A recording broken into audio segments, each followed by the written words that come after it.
Je n'aurais jamais pensé que ma vie de chercheur puisse m'emmener aussi loin. L'Antarctique m'avait toujours semblé lointain et inaccessible, un endroit où l'homme reste un point minuscule face à la puissance de la nature. Je savais que tout se passe ici. Des blizzards mortels, des fissures profondes dans la glace, des nuits de polaire à vous rendre fou. Mais même dans mes rêves les plus fous, je n'aurais jamais imaginé que sous ces épaisses couches de glace se cachait quelque chose qui me ferait repenser l'histoire de la Terre. Comme le reste de mon équipe, j'étais préparé au froid et aux épreuves, mais pas à ce qui s'est passé lors de l'un des derniers raids. Au départ, je venais ici en tant qu'océanologue ordinaire dans le cadre d'un programme de coopération internationale. Nous devions étudier les plateformes de glace et effectuer un certain nombre de mesures des courants sous-marins. C'est aussi simple et aussi sûr que possible, en Antarctique. Mais dès les premiers 2 jours à la station, j'ai ressenti une démangeaison intérieure. Je voulais plus qu'un simple travail de routine. À la vue des étendues blanches de neige derrière la fenêtre, ce besoin de découverte s'est fait plus pressant. C'est ainsi que j'ai décidé de faire une petite recherche personnelle sur la carte. Y a-t-il quelque chose d'inhabituel dans les environs, à l'ombre des itinéraires officiels? Il s'est avéré que juste au sud de notre base, sur le bord du glacier, ils avaient eu l'habitude d'enregistrer des cavités anormales sous l'épaisseur de la glace. Il pouvait s'agir d'un ensemble de grottes ordinaires ou, selon les légendes urbaines des explorateurs polaires, d'un objet abandonné, datant de la Seconde Guerre mondiale. J'ai considéré cela comme une histoire, mais un grain de curiosité a immédiatement germé en moi. J'ai réuni un petit groupe de 3 personnes. En fait, il n'y avait pas d'autorisation officielle pour ce genre de sortie amateur, alors nous nous sommes couverts avec l'excuse de mesures supplémentaires de la glace, et mes collègues Steve et Mark étaient sur ma longueur d'onde. Nous avons pris la motoneige, le carburant, quelques outils de forage, et nous sommes partis. Au début, Steve nous a rappelé que nous avions des délais stricts, mais mon excitation intérieure m'a poussé à continuer. Nous y arriverons, ne vous inquiétez pas. D'après le navigateur, nous avons roulé pendant environ 40 minutes, en nous éloignant de la station. Au début, tout était calme, une plaine enneigée et plate, avec des crêtes de glace s'élevant au loin. Mais à un moment donné, nous sommes tombés sur une fissure étroite qui semblait s'enfoncer profondément. À la lumière de notre projecteur, nous avons pu voir qu'il y avait une cavité sous la couche supérieure de glace. Steve a supposé qu'il s'agissait d'une grande fissure normale, comme il y en a beaucoup en Antarctique. Mais j'avais le sentiment que quelque chose n'allait pas. Les échos lorsque nous avons jeté un caillou à l'intérieur sonnaient faux, comme s'il y avait de l'espace à l'intérieur. Décidés à explorer, nous avons attaché les cordes et sommes redescendus avec précaution sur quelques mètres. Nous nous attendions à voir des murs de glace et peut-être une rivière de glace. Mais il y avait une plaque métallique rugueuse cachée sous la glace, et elle était manifestement artificielle. Mark a même juré « C'est quoi ce bordel ?» Je suis passé dessus plusieurs fois avec mon gant, en grattant la glace, et j'ai été surpris de voir les restes d'inscriptions en allemand sur le métal. C'est une ancienne station, suppose Steve, mais tout était trop compact, comme l'entrée d'une sorte de tunnel sous-marin. D'étranges théories ont commencé à se former dans ma tête. Quelqu'un avait-il construit un bunker à cet endroit avant nous? Nous avons commencé à ciseler la glace et à creuser le passage, et lorsque nous avons découvert que la dalle se soulevait sur des charnières, nous n'avons pas pu échapper au sentiment que nous étions en train d'ouvrir la boîte de Pandore. Mark a remarqué le marquage 1938 et d'autres mots en allemand à côté. Nous avons regardé autour de nous, réalisant que nous avions trouvé quelque chose d'historiquement important ou dangereux. Nous avons décidé de l'ouvrir. Nous avons tous les 3 soulevé le lourd battant et avons découvert un étroit couloir avec des marches en métal. Un courant d'air humide se mêle à une odeur de brûlé. Même en Antarctique, quelque chose peut pourrir, a marmonné Steve. J'ai avalé nerveusement et j'ai été le premier à grimper dans le trou glauque. La descente se fait sur une dizaine de mètres. Nous avons allumé les torches et la lumière a révélé la structure d'un couloir clairement construit par l'homme. Les murs étaient renforcés par des plaques de métal et le sol était jonché d'éclats de quelque chose. « Qui a construit tout cela ici et pourquoi ?» demande Mark. « C'est un Allemand. Il a un intérêt particulier. 1938, peut-être des expéditions allemandes, des nazis. » Le fait est qu'il y a eu des rumeurs d'expéditions du Troisième Reich en Antarctique, soi-disant à la recherche de bases secrètes. Je considérais toujours qu'il s'agissait d'une conspiration. Steve a suggéré « Filmons tout cela rapidement et partons, puis nous le dirons à la hiérarchie. » Mais j'étais déjà trop intrigué. Le couloir s'enfonçait dans une petite pièce qui ressemblait à un entrepôt ou à un centre de communication. Il y avait des boîtes cassées, des câbles pourris depuis longtemps et une grande porte, comme dans les laboratoires, hermétique. Derrière cette porte, il y avait une grande pièce. Lorsque nous sommes entrés, j'ai été littéralement stupéfait. Il y avait des rangées de classeurs métalliques le long des murs et, au centre, une sorte d'étagère qui ressemblait à un bureau de campagne. Tous les meubles étaient en désordre. On aurait dit que la pièce avait été inondée d'eau puis gelée. Mais il n'y a plus beaucoup de glace. Les fuites se sont apparemment arrêtées avec le temps. Après avoir vérifié que le plafond ne s'effondrerait pas sur nos têtes, nous avons allumé la lumière d'appoint. Notre cœur battait la chamade. Nous avions trouvé un bunker secret que même le centre antarctique ne connaissait pas. Il était probablement sous la glace depuis des décennies. Regardez, un blason, un aigle, on dirait des symboles nazis, dit Mark à voix basse en montrant un drapeau à moitié décomposé dans un coin. On aurait dit une base du Troisième Reich. Le plus surprenant nous attend lorsque nous commençons à parcourir les étagères. Certains dossiers et livres s'étaient décomposés, transformés en bouillie, mais une boîte au couvercle hermétique avait survécu. En l'ouvrant, nous avons trouvé des journaux dactylographiés et des notes manuscrites. Tout était en allemand. Alors Mark a commencé à traduire à haute voix. Il s'agissait des rapports d'un voyageur, peut-être un membre de l'expédition de 1938, qui avait décrit sur ses découvertes sous la glace de l'Antarctique. Je n'y ai pas cru, pensant qu'il s'agissait d'un iceberg ordinaire, mais les phrases suivantes m'ont fait froid dans le dos. Dans les grottes, nous sommes tombés sur une immense salle appelée par les adeptes locaux la bibliothèque du précédent. Il y a des rangées de tablettes de pierre, des parchemins, mais ils ont manifestement des milliers d'années. L'un des livres décrit une civilisation qui régnait sur la Terre avant que l'humanité n'existe. Il pouvait donc changer le climat, former les continents. Pendant un instant, j'ai eu l'impression d'être un personnage d'un roman de science-fiction bon marché. Steve et Mark me regardent avec les mêmes yeux ébahis. Est-ce que c'est possible? Une civilisation avant les humains? A lâché Steve. Nous avons poursuivi notre lecture. D'après ces documents, une unité allemande envoyée en 1938 avait effectué des plongées sous-marines avec un équipement spécial, découvert une sorte de passage vers des grottes sous-marines et était tombé sur des artefacts. Ils ont parlé d'une bibliothèque ancienne. L'auteur poursuit en parlant d'une peur étrange, comme si des voix se faisaient entendre à l'intérieur de ces salles. On ne sait pas si tout cela y est réel, mais il semble que les gens soient là mais revenus, et n'aient que décidé d'établir une base pour poursuivre leurs recherches. Mais quelque chose n'a pas fonctionné. La recherche dans les autres armoires s'est avérée difficile, car de nombreux documents sont tombés en poussière.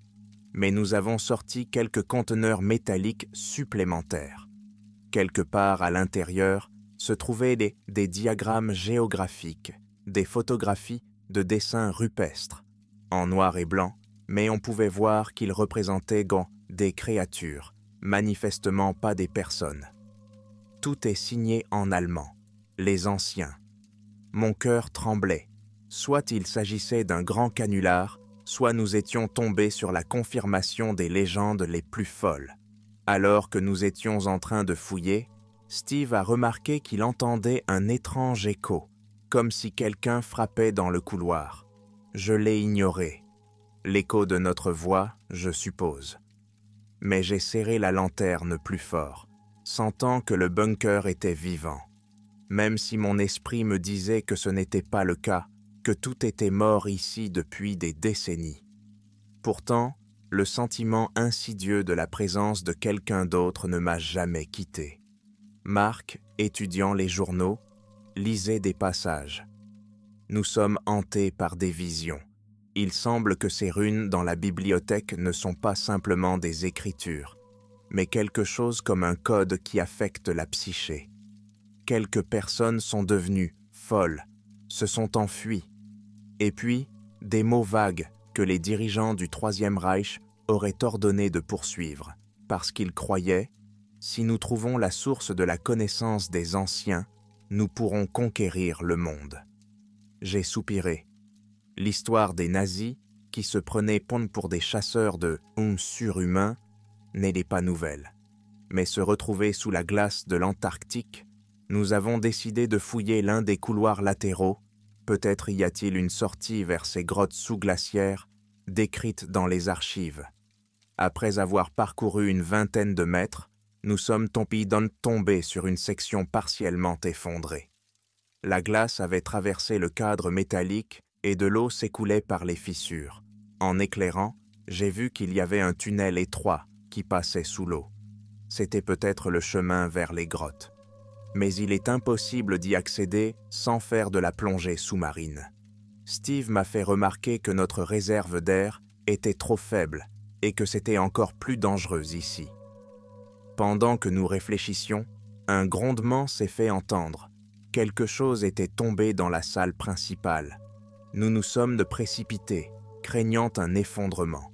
Il s'avéra qu'une des étagères s'était effondrée et de derrière elle émergeaient des ossements enveloppés dans un tissu à moitié décomposé.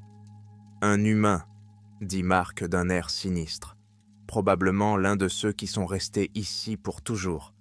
Pas besoin d'être un expert pour comprendre qu'ils n'ont pas pu quitter la base. Pourquoi? Peut-être un accident, peut-être la folie dont parlait le rapport.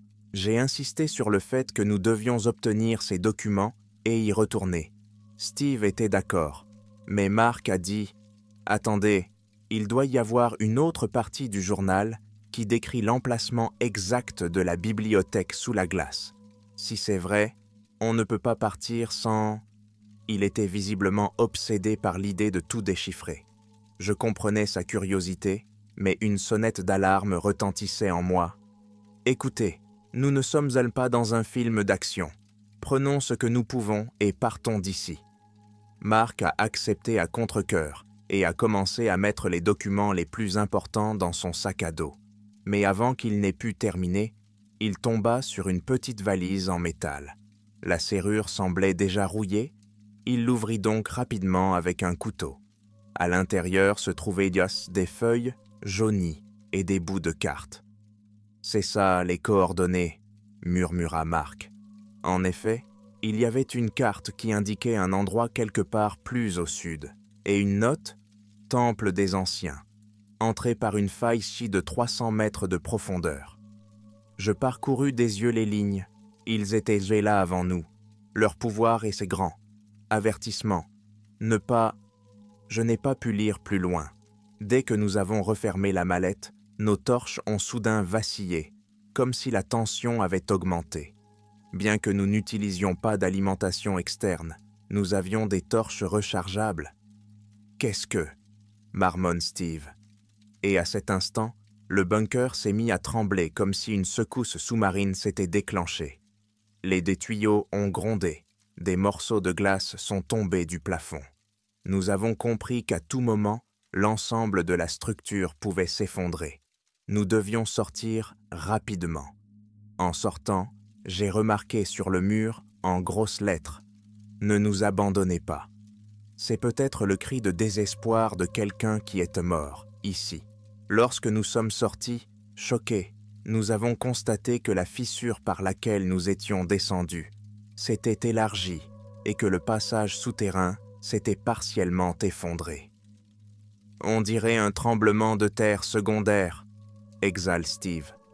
Même si nous voulions revenir en arrière, nous ne pouvions plus le faire. Le passage souterrain était à moitié bloqué par la glace. La seule chose qu'il nous restait à faire était de nous enfuir avant qu'il ne se brise complètement. Les motoneiges sont restés au même endroit. Nous avons sauté dedans et nous sommes retournés à la station, avec des émotions qui bouillonnaient en chacun de nous. Je me suis dit, quel cauchemar avons-nous découvert? Mais c'est dans le sac à dos que se trouvait la véritable preuve. Le soir même de notre arrivée à la gare, c'est le branle-bas de combat. La direction ne nous a d'abord pas cru, puis nous a fait montrer nos documents. Certains supérieurs voulaient informer immédiatement les gars grands esprits. D'autres nous ordonnaient donc de nous taire pour éviter le scandale. Les disputes ont commencé. Nous n'avions pas encore quitté l'Antarctique que déjà les intrigues internes se multipliaient. Steve m'a regardé nerveusement. Nous avons réalisé que nous avions trouvé une sensation historique. Mais devions-nous la divulguer? Marc nous a regardés avec un fanatisme tranquille dans les yeux. Nous ne pouvons pas nous taire.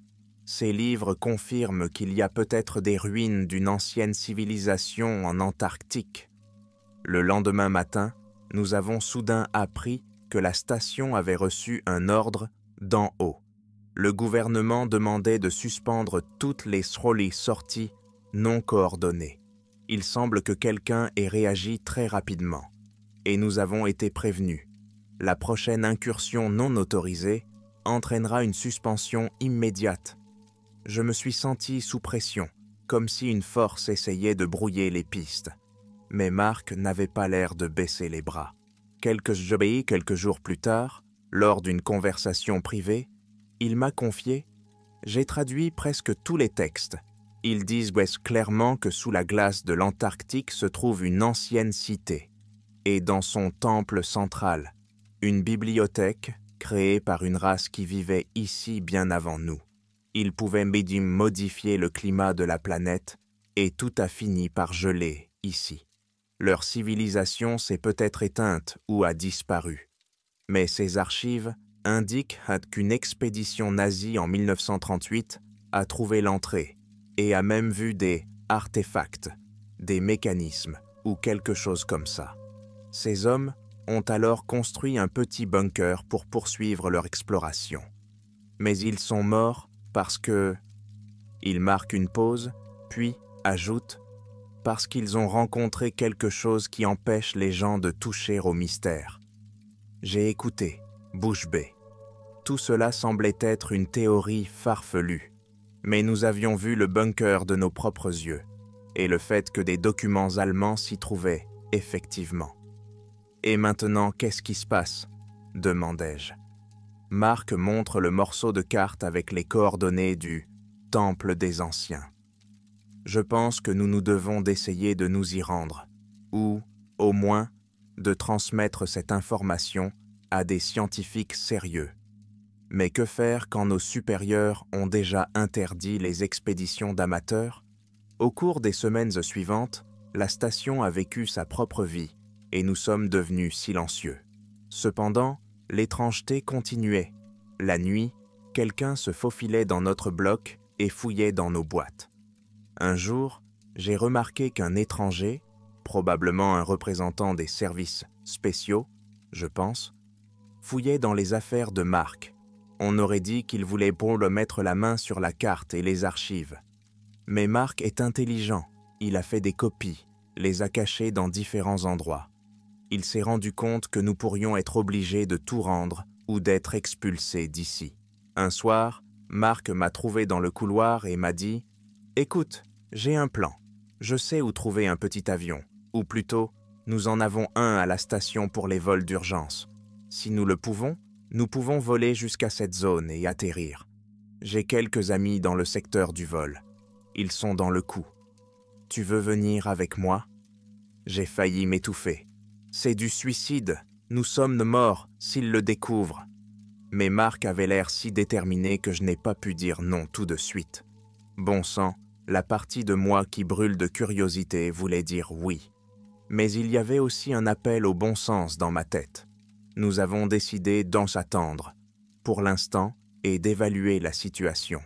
Mais tout allait si bien que la direction de la station, apparemment, allait bientôt nous renvoyer chez nous, et même sous surveillance vigilante. J'avais peur que les documents soient confisqués. Steve, quant à lui, se tenait à l'écart. Il ne voulait pas être impliqué dans cette aventure. Il disait « Les gars, personne ne va nous croire, et on pourrait aller en prison pour violation de domicile. » Je le comprends, mais Marc, c'est un vrai fan. Il ne voulait pas laisser passer ça. Bientôt, une circonstance a influencé la suite des événements. Des officiels sont arrivés à notre poste en civil, mais avec des laissez-passer spéciaux. Ils se sont entretenus avec les supérieurs derrière des portes closes. On a tout de suite compris qu'ils étaient venus spécialement pour s'occuper de notre trouvaille. Marc a entendu un fragment de leur conversation. Détruire toutes les preuves est trop risqué pour la communauté internationale. J'ai eu froid dans le dos. Ils veulent donc étouffer l'affaire. Dans la soirée, Marc a sorti un sac de copies de la cachette et a dit « Il faut les sortir, ou au moins les envoyer en dehors de l'Antarctique. Ils vont effacer la vérité. » J'ai hésité, c'était effrayant. J'ai hésité, c'était effrayant. Mais l'idée que les découvertes soient détruites m'a aussi pesé. Nous nous sommes mis d'accord sur le fait que si les choses tournaient bien vraiment mal, nous essaierions de courir jusqu'à l'avion et de voler secrètement jusqu'aux coordonnées. Même si c'était risqué, c'était peut-être notre seule chance. Le 3e jour, c'est officiel, ont commencé à nous interroger. Ils nous ont demandé ce que nous avions vu dans le bunker, quels documents nous avions pris. J'ai fait semblant de ne rien comprendre. Tout était en allemand et tout a été détruit. Ils ne l'ont pas cru, mais ils n'avaient aucune preuve. Marc a été appelé séparément et il est revenu de l'entretien, sombre, mais il n'a pas dit un mot sur ce qui s'était passé. J'ai lu dans ses yeux « On va nous prendre au sérieux ». Vers la tombée de la nuit, Marc a frappé doucement à la porte de ma cabine. « Allez, viens, c'est maintenant ou jamais. Ils peuvent exiger que nous abandonnions tout demain. » Je me suis arrangé avec un pilote nommé Tommy. Il a accepté une bouteille de whisky pour nous emmener faire une prétendue mission spéciale. Nous avons quelques heures. Je me suis rendu compte que tout cela était contraire au règlement, mais une voix intérieure m'a crié que nous allions perdre notre chance. Prenant le sac à dos avec les copies, nous nous sommes glissés à l'extérieur, n'oubliant pas de mettre des combinaisons chaudes. Steve Ellis est resté en arrière. Il a renoncé à cette folle aventure. C'était peut-être mieux ainsi. Moins de monde, moins de risque d'être repéré. Nous sommes arrivés à une petite piste d'atterrissage où Tommy nous attendait.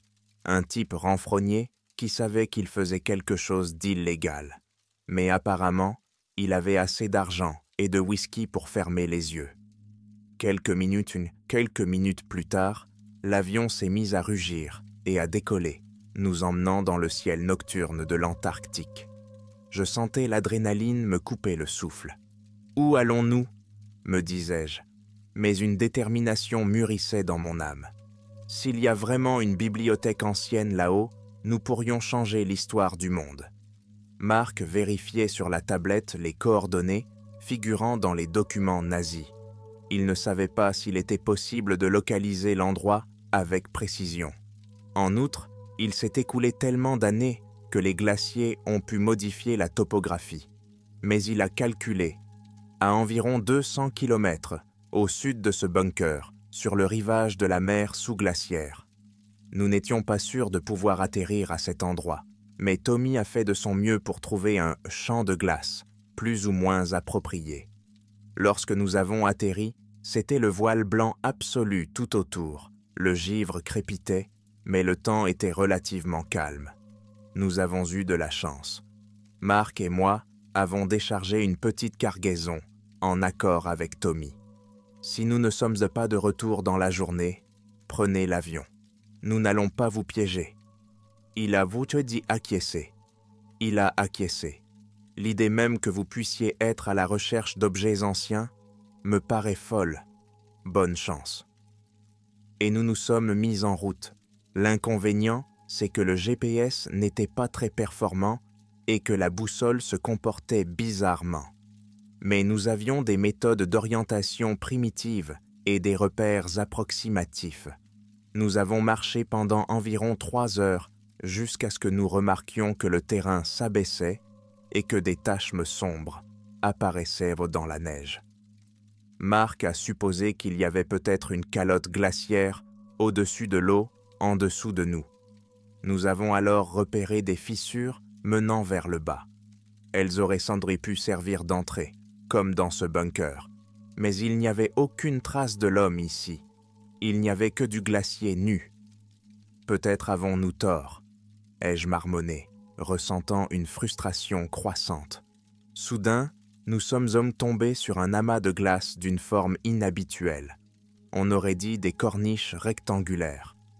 En y regardant de plus près, nous avons constaté qu'il s'agissait de blocs de pierre, recouverts de glace et dépassant du sol. « Mon Dieu, ce sont des murs !» exhale Mark. Mon cœur a fait un bond. Il y a donc bien ici quelque chose qui ressemble à une ruine. J'ai passé ma main sur la glace, cherchant une surface de pierre lisse. Cela pourrait-il faire partie de la Villa, ville ancienne, dont les nazis avaient parlé?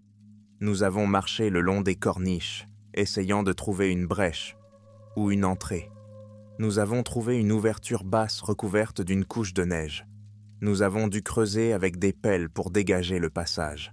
À chaque minute qui passait, l'angoisse m'habitait de plus en plus. Je me souvenais des avertissements des rapports allemands.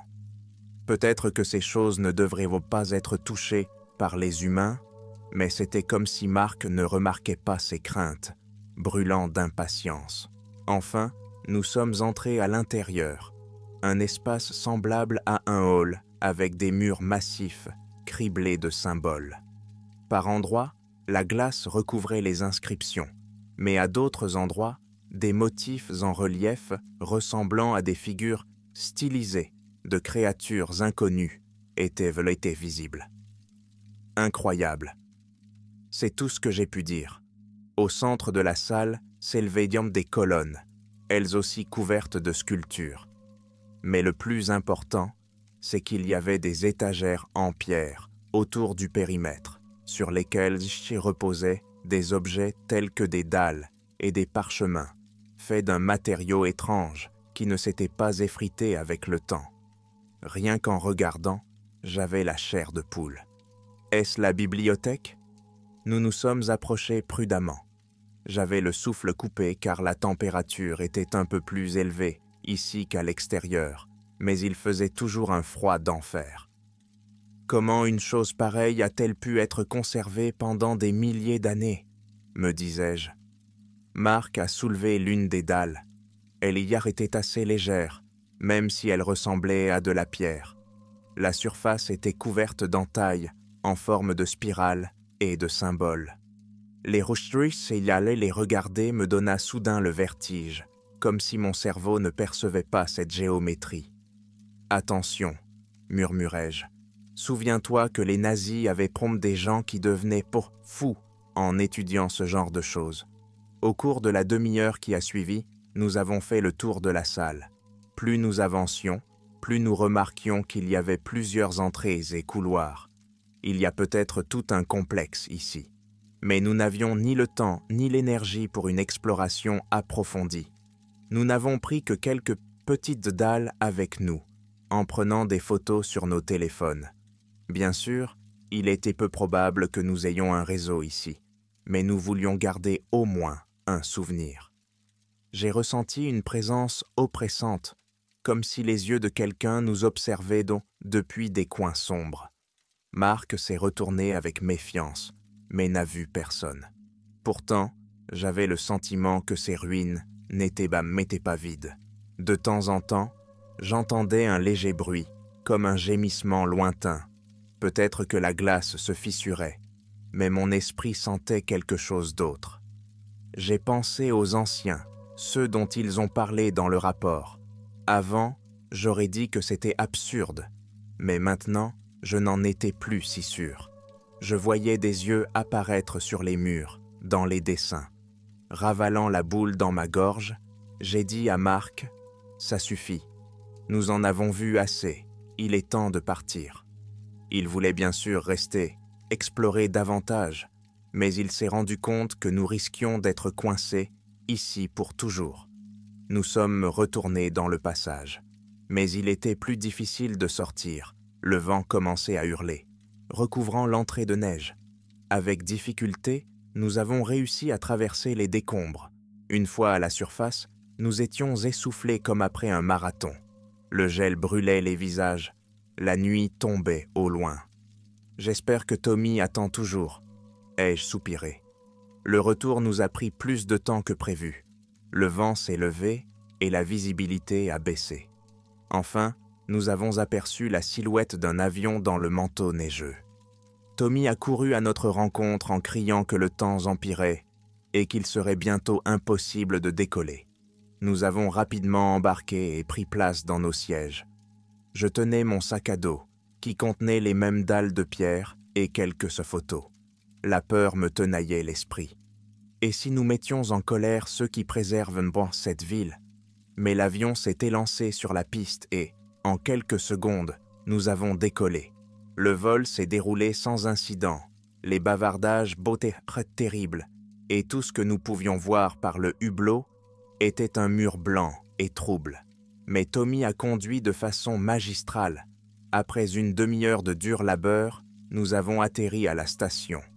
Un autre point où une piste pour petits avions était en service.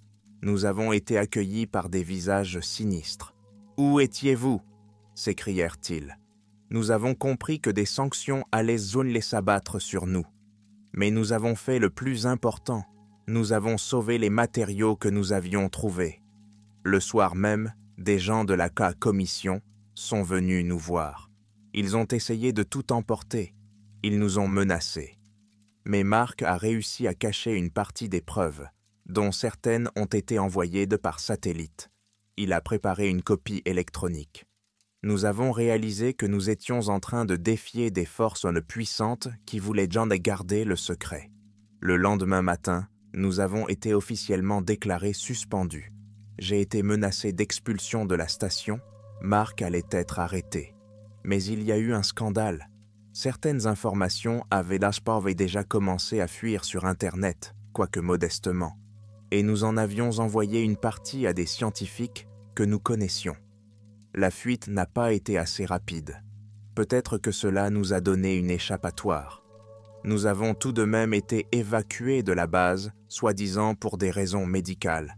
Je suis parti le cœur lourd, sachant que le bunker, la bibliothèque des anciens et tous ces mystères resteraient là, sous la glace. Et qui sait ce que l'Antarctique cache d'autre?